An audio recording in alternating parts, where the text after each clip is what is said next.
दोस्तों, आज हम भारतीय सिनेमा के उस अभिनेता की बात कर रहे हैं जिन्होंने एक्टिंग की हर विधा में काम किया।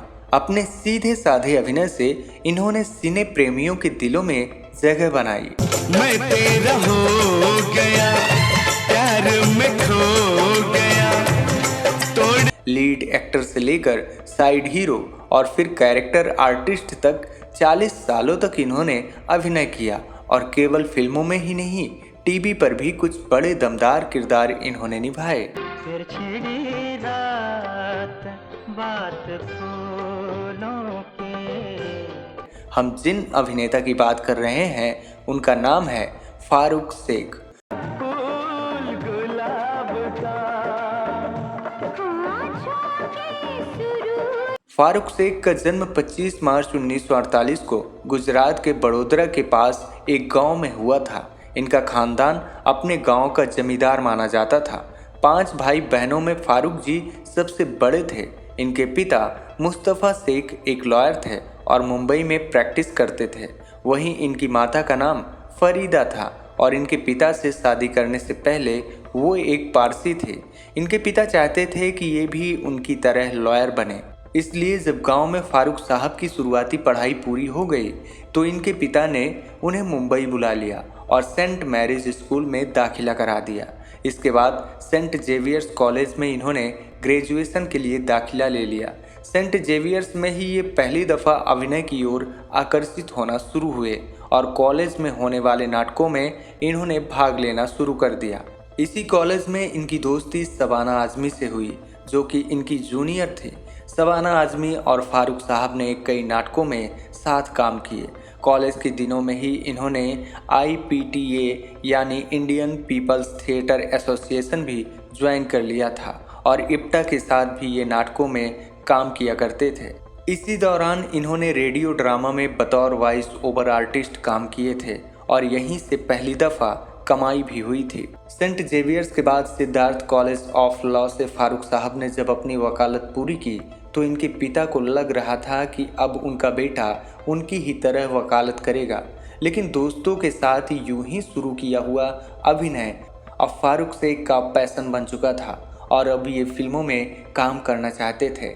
MS सत्यू की उम्मीद फारूक साहब ने नहीं तोड़ा और वो इसलिए क्योंकि सत्यू जिस सब्जेक्ट पर गरम हवा फिल्म बना रहे थे, फारूक साहब को वो बेहद पसंद आया था। फारूक साहब ने जब फिल्म साइन कर ली और इनके घर तक ये खबर पहुंची तो इनके पिता बेहद नाराज हुए। वो इस बात को कतई मानने के लिए तैयार नहीं थे कि उनका बेटा फिल्मों में काम करे। लेकिन जब फारूक साहब ने उन्हें फिल्म के सब्जेक्ट के बारे में बताया तब वो शांत हुए और उन्होंने फारूक साहब को फिल्म में काम करने की इजाज़त दी। फिल्म बनी और रिलीज हुई। फारूक साहब का काम हर किसी को पसंद आया। पहली ही फिल्म से फारूक शेख समानांतर सिनेमा का बड़ा नाम बन गए। गर्म हवा के बाद महान डायरेक्टर सत्यजीत रे ने अपनी फिल्म शतरंज के खिलाड़ी के लिए फारूक शेख को साइन किया। फारूक शेख ने इस फिल्म में भी अपने किरदार को बड़ी ही मजबूती से निभाया। फिल्म में पूनम ढिल्लन के साथ फारूक शेख की जोड़ी दर्शकों को बेहद पसंद आई। वहीं सई पर जाए की फिल्म चश्मे बदूर को भला कौन भूल सकता है। इस फिल्म में फारूक साहब ने बड़ी ही ज़बरदस्त कॉमेडी की थी और दर्शकों को अपनी कॉमिक टाइमिंग का फैन बना लिया था। फारूक शेख की जोड़ी दीप्ति नवल के साथ खूब जमी। इन दोनों ने सई परा जाए की कथा में भी साथ काम किया था। लोगों को दीप्ति नवल और फारूक शेख को पर्दे पर एक साथ देखना बड़ा पसंद था। दीप्ति और फारूक शेख ने 8 फिल्मों में साथ काम किया था। दीप्ति नवल के साथ इनकी आखिरी फिल्म थी लिसन अमाया, जो कि 2013 में रिलीज हुई थी। फारूक शेख ने अपने 40 साल लंबे फिल्मी कैरियर में मात्र 60 फिल्मों में काम किया था। इसके अलावा इन्होंने कुछ टीवी धारावाहिक में काम किए। जीना इसी का नाम है शो में ये होस्ट बने थे और इनके एंकरिंग का अंदाज लोगों को बेहद पसंद आया था।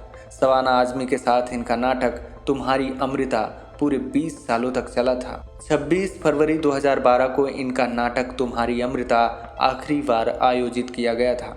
देश विदेश में इन्होंने अपने नाटक को परफॉर्म किया था और ख्याति पाई थी। 2009 में रिलीज हुई फिल्म लाहौर में इनके काम के लिए इन्हें Filmfare best actor in supporting role का अवार्ड दिया गया था। वहीं अभय देओल और इमरान हाशमी की फिल्म संघाई में भी इनका काम पसंद किया गया था। ये जवानी है दीवानी फिल्म में फारूक शेख कपूर के पिता के किरदार में नजर आए। इसके बाद ये क्लब 60 नाम की फिल्म में सारिका के साथ दिखे।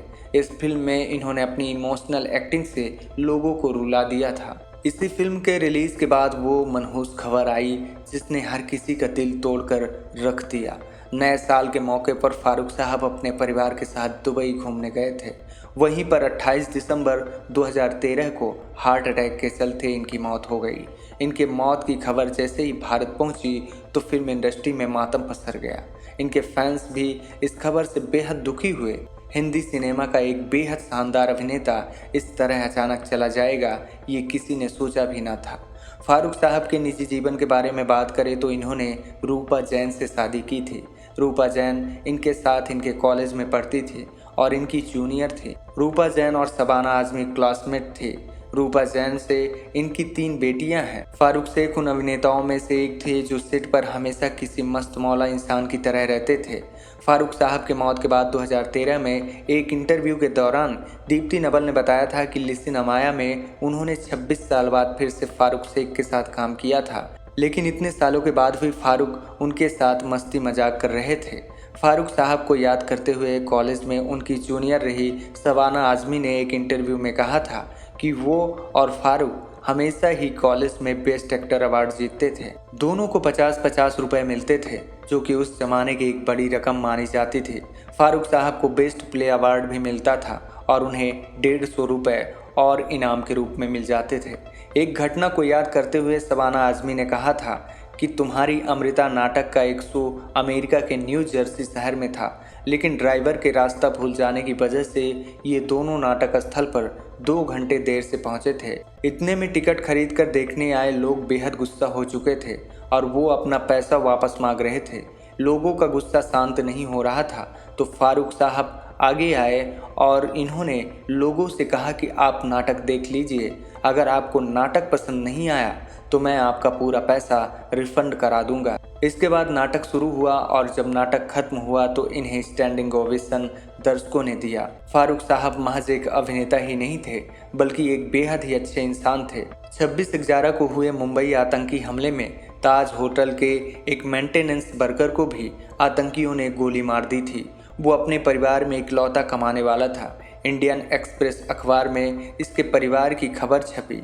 देखकर फारूक साहब ने उनसे संपर्क किया और परिवार के दोनों बच्चों के पढ़ाई का खर्च उठाने की जिम्मेदारी ले ली, और वो भी इस शर्त पर कि इसके बारे में कभी भी किसी को बताया नहीं जाएगा। हर साल अखबार वाले ताज होटल के उस कर्मचारी के बेटों की पढ़ाई का खर्च फारूक साहब को बता देते थे और फारूक साहब बिना कोई सवाल किए बताया हुआ अमाउंट चेक से दे देते थे।